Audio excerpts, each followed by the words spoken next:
There's been an interesting update to the Logan Paul lawsuit against CoffeeZilla, and this update has to do with information that may soon be public that's coming from this lawsuit, and it seems that Logan Paul is kind of freaking out about it and doing everything he can to make sure it doesn't go public. And even with the attempts he's making, it's not looking like this is going to stay confidential. A quick 10-second rundown if you don't know anything that I'm talking about. Logan Paul sued CoffeeZilla over some videos he made talking about CryptoZoo and Logan Paul scamming people with that, and he was suing Coffee for defamation. I've been checking up on this case throughout the year intermittently here. We've done a few videos talking about stuff. Now, this specific update has to do with Logan Paul getting deposed, or you may hear it referred to as a deposition, Logan Paul's deposition in specific for today. Now, for those who don't know what that is, I've done my Google research on a few .org websites. So from my understanding, a deposition is a testimony that is done with an individual. It can be like anyone that's a part of the case, like I'm sure CoffeeZilla has a deposition, and this testimony is sworn under oath. They, face if they don't tell the truth, a penalty of perjury, things like that. They don't have a judge in these situations. It's just, between the lawyers and the person that they are deposing. And the whole point of it, from my understanding, is to understand like the strengths and weaknesses of the case, ask their questions, and they want this done so that they can compare the telling of the story or telling of the perspective of the person that they're deposing to how they answer questions when they're in court as well. They can kind of go back and forth, see if there's holes in the story, things like that. A person who does a much better job of explaining the information I'm talking about right now, since they're also a lawyer, is Legal Bites here. We've covered them going over some of these Logan Paul updates in the past here. They do a phenomenal job of going over this stuff. I'm actually going to be showing you guys parts of her video here. I'll leave a link down in the description for them, and I highly recommend you check theirs out because they go fully in depth as to a lot of the points we're covering. I want to start with her talking about depositions a bit because this has to do with Logan Paul's. Like I said, he wants this thing to remain confidential. That is not very typical. As a matter of fact, I was just reading through a lot of the court documents from the Beast Burger Ghost Kitchens versus Mr. Beast. Timothy Breast himself was deposed. James Warren, former CEO of Mr. Beast. I went ahead and read through these, and they are grueling. They are hours and hours of transcripts. But more importantly, something I didn't see in that instance is that these depositions are also video recorded. You'll find that the depositions will often not just be transcribed by a court reporter, but they'll also be video recorded as well. That's because when you have a video recorded deposition, you not only have the substance of what the witness said at deposition, you also have their overall demeanor recorded, maybe their body language, their facial expressions, their tone, things like that. And sometimes a witness might approach their performance in a deposition a little bit differently than they would at trial, since there's no jury in the room, just the lawyers, the court reporter, and maybe the opposing party. I don't think it takes a rocket scientist to see where this is kind of leading and what Legal Bites is also kind of pointing out with her explanation. But depositions, like I had said earlier, are very long. Like some of the ones that I was reading through are like 8 hours, 10 hours long of them going back and forth asking these questions. And lawyers are like the actually kid on steroids. Like it's their entire job to be analytical of the law, analytical of somebody's story into every single minuscule detail of it. Already, if Logan Paul is fearful that he screwed up in his testimony in some way where he, was wrong about things or it didn't go well in his personal point of view of his lawyers, obviously he doesn't want that being shown to the public. It's a brand issue. Even though most of his audience does not care about court or does not care about these things. I think the majority of his audience is usually too short to ride most roller coasters. But in terms of the perception of the public, of people who, go on the internet like myself or the people watching these kinds of videos, it is kind of a big deal. And obviously public perception does play a role in these kinds of cases. The other thing is if Logan Paul is not being, the Logan Paul that we always see online, if he's being a complete snob or very irritated, or maybe he's behaving similar in fashion to some of these text messages that we had seen earlier of him like just saying he's doing all of this legal shit just to fuck with CoffeeZilla. He wasn't even doing it because he felt he was wronged. If you're curious about that stuff, check out some of the previous videos. I'll leave a link to the one I'm talking about right now where we see those text messages. But continuing on, the more interesting part for me is, is this confidentiality that he wants for this deposition actually going to work? Like, are they going to be able to keep it confidential? And Legal Bites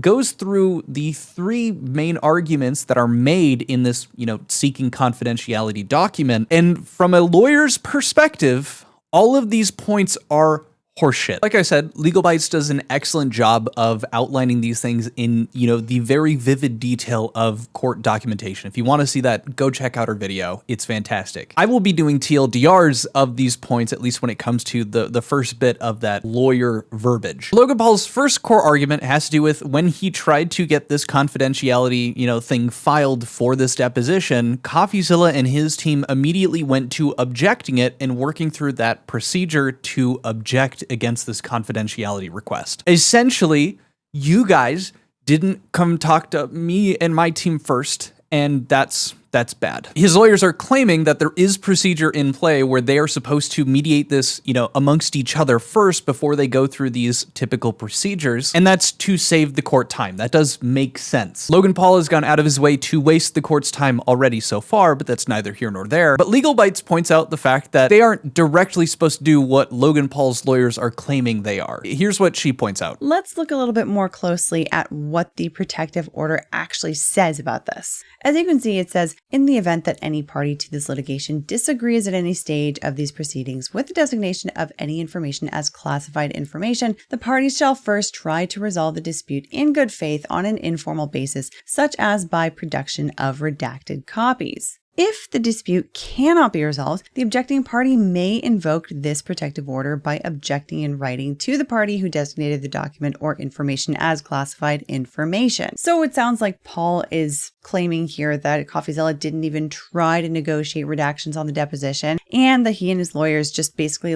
ran to object in writing to Paul's deposition being designated as confidential. Now, first of all, the likelihood that a judge is going to make a decision on something as important as confidentiality of evidence solely based on how much a party engaged in the meet and confer process like this is it's pretty low. But also, Paul gives actually zero detail about the communications that went back and forth here. And so it could also be the case that Paul is saying that CoffeeZilla made no attempt to discuss or resolve the issue, when in fact he maybe did. It just became apparent very quickly that the conversation wasn't going to be productive. So realistically, it comes down to a few things. Either Logan Paul's lawyers are well, they didn't argue against us enough before they came to the big dog. Alternatively, the judge is going to look at this and go, yeah, I don't care if you guys talked amongst each other before. This is clearly a point of contention, and I don't really care if they didn't go to you first, because you're trying to make your deposition confidential. And to Legal Byte, it just does not seem like the stakes are high enough to constitute the judge changing their decision because they didn't chat beforehand. I think my favorite thing about this specific point is that Logan and his team are, again, doing something they've done repeatedly in the past, where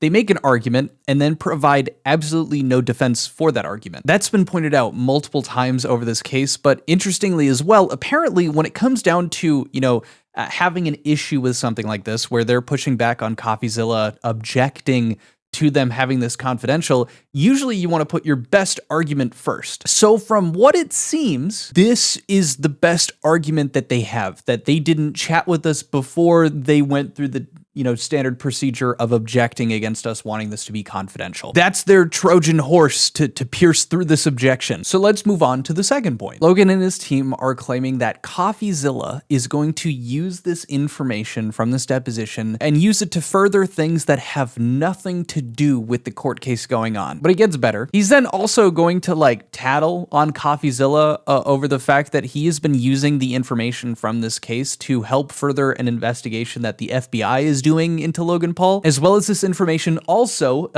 being made public, assisting the people that are in a class action lawsuit against Logan Paul over CryptoZoo. So here, Paul says he has well-placed concerns about CoffeeZilla's use of discovery materials from this case for purposes that have nothing to do with prosecuting or defending the claims in this action. Throughout the course of discovery in this case, CoffeeZilla has repeatedly provided discovery materials produced by the plaintiff to shocking, the FBI, together with false and misleading claims about their substance and import in an unsuccessful effort to try and goad federal law enforcement into prosecuting Mr. Paul for wholly imagined crimes. Now, the way they tie this in is also kind of connected to the first argument. They're saying that no, in one of these orders that we've already set out, you're not allowed to take information you've gotten from discovery and use that to bring outside of the litigation that we are going through right now with this specific case. But again, Legal Bytes believes that his team is being a bit misleading yet again. So in other words, this protective order exists in this case in order to prevent private or sensitive information from being used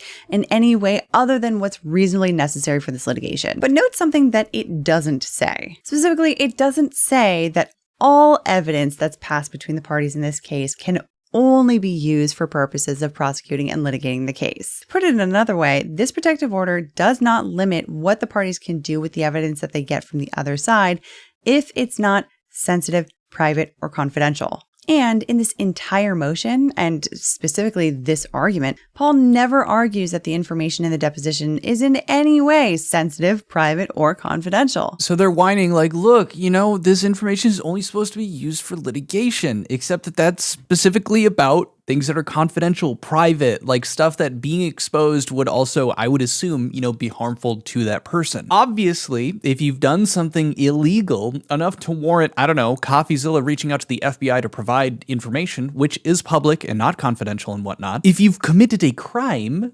maybe that's okay to share with authorities that would, go after you for committing crime. Obviously, they're going to be upset by this. Obviously, they're going to look for an angle like that, but like breaking it down and realistically looking at it for all that it is, it's almost like, well, we've all signed an NDA here, so you can't talk about or share anything within this court case, except similar to an NDA, if you do something illegal, that doesn't mean people have to shut up still. That doesn't mean someone breaks the law for disclosing that information. Also, unlike an NDA, again, what CoffeeZilla is sharing, they are not saying is confidential, private, or anything like that. They're just saying that he's sharing stuff with them. It's not helping his argument to be so, vague here. And now that leads us into his third and final core argument. His team is claiming that because CoffeeZilla has not shown a reason as to why this stuff needs to be public and not confidential, that therefore his objection is lame and dumb and shouldn't work. And as it turns out, as Legal Bites explains here in a sec, that's not how that works. You don't have to justify why you want something to not be confidential. You have to justify why it needs to be confidential. So his third argument basically says that CoffeeZilla hasn't indicated any imminent need to file any portion of Paul's deposition transcript.